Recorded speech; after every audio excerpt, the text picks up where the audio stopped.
আমরা রোজ যে জিনিসগুলো ব্যবহার করি সেগুলো কিভাবে এত নিখুঁতভাবে আর এত লক্ষ লক্ষ সংখ্যায় তৈরি হয় কখনো ভেবে দেখেছেন?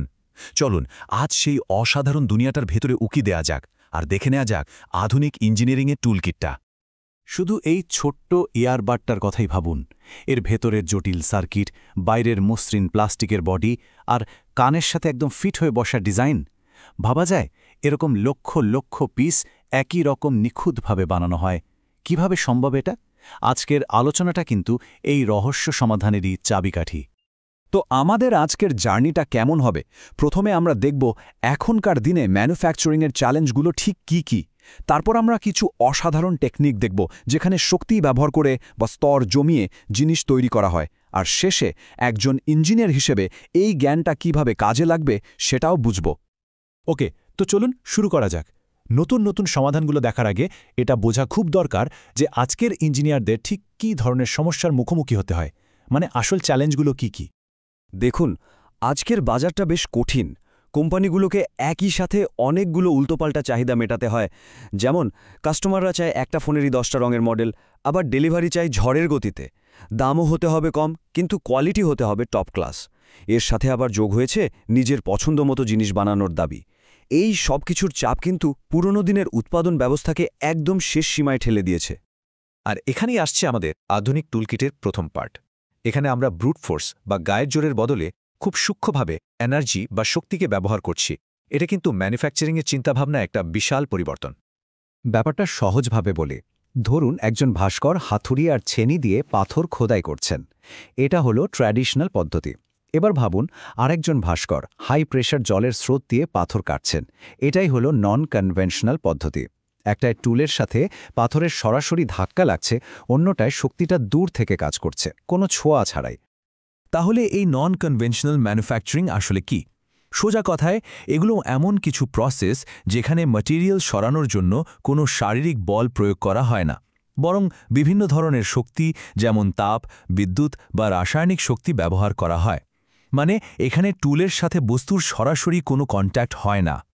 আর এই এনার্জি ভিত্তিক টুলকিটে অনেক রকমের অস্ত্র আছে।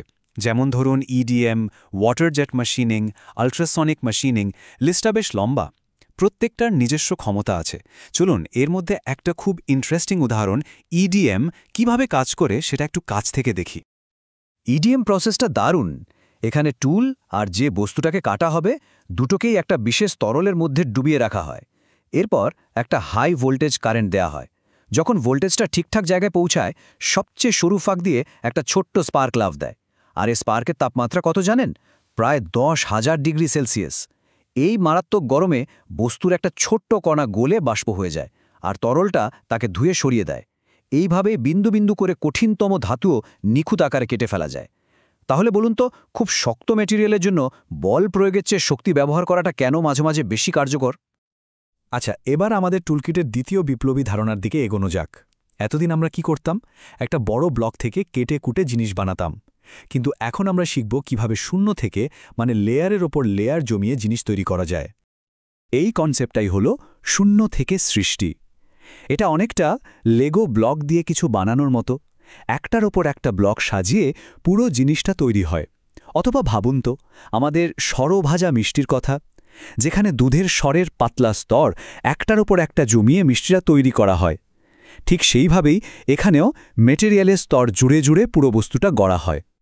এই পদ্ধতিকেই টেকনিক্যালি বলা হয় রিজেনারেটিভ ম্যানুফ্যাকচারিং বা অ্যাডিটিভ ম্যানুফ্যাকচারিং। আর এর সবচেয়ে পরিচিত নাম হল 3D প্রিন্টিং। এখানে একটা ডিজিটাল ডিজাইন ফাইল থেকে মেটেরিয়ালকে স্তর স্তর যোগ করে একটা সত্যিকারের ত্রিমাত্রিক বস্তু তৈরি করা হয়। এই কথাটা একবার ভাবুন।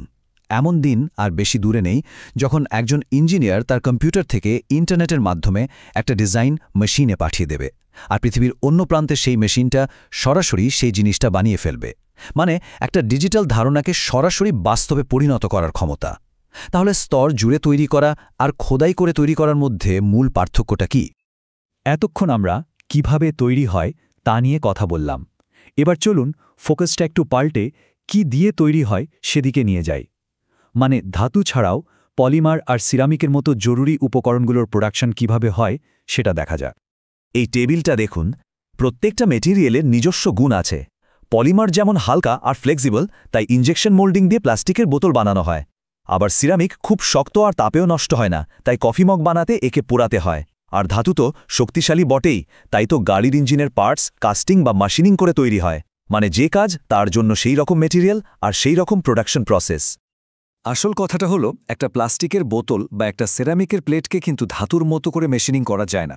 লক্ষ লক্ষ একই রকম জিনিস বানানোর জন্য মোল্ডিং বা ফায়ারিংয়ের মতো একেবারে অন্যরকম পদ্ধতির দরকার হয়। এদের উৎপাদন প্রক্রিয়াটাই গোড়া থেকে আলাদা।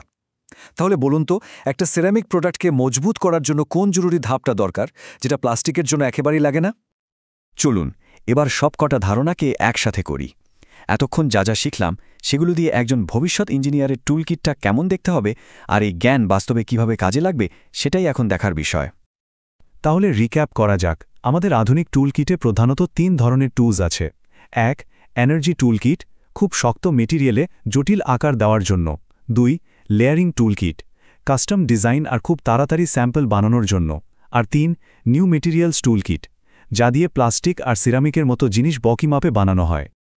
আর মনে রাখবেন, ভবিষ্যৎ শুধু দ্রুত উৎপাদন নিয়ে নয়, ভবিষ্যৎ হলো স্মার্ট উৎপাদন নিয়ে। বিগ ডেটা আর ইন্টারনেট অফ থিংস বা আইওটি এর মাধ্যমে এই সব প্রোডাকশন প্রসেসকে আরও বুদ্ধিমান করে তোলা হচ্ছে।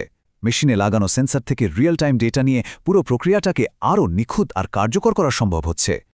আর এই স্লাইডের সংখ্যাটা দেখুন, 60%। এটা অনেক গুরুত্বপূর্ণ। একটা প্রোডাক্টের মোট খরচের প্রায় 60%ই ঠিক হয়ে যায় ডিজাইনিংয়ের একদম শুরুর দিকে।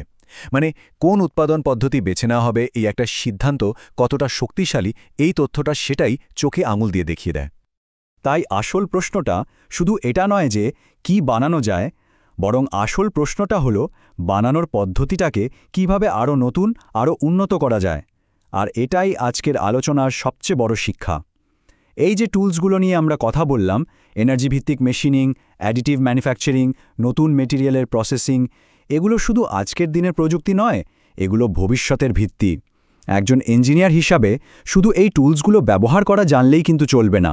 আসল চ্যালেঞ্জ হলো এগুলোকে মিলিয়ে নতুন করে ভেবে এমন উৎপাদন পদ্ধতি তৈরি করা যা আজ আমরা হয়তো কল্পনাও করতে পারছি না। টেকনোলজি খুব দ্রুত বদলাচ্ছে, তাই সারা জীবন শেখার মানসিকতা রাখাই হবে প্রাসঙ্গিক থাকার একমাত্র রাস্তা। ভবিষ্যতের উদ্ভাবক তো আপনারাই।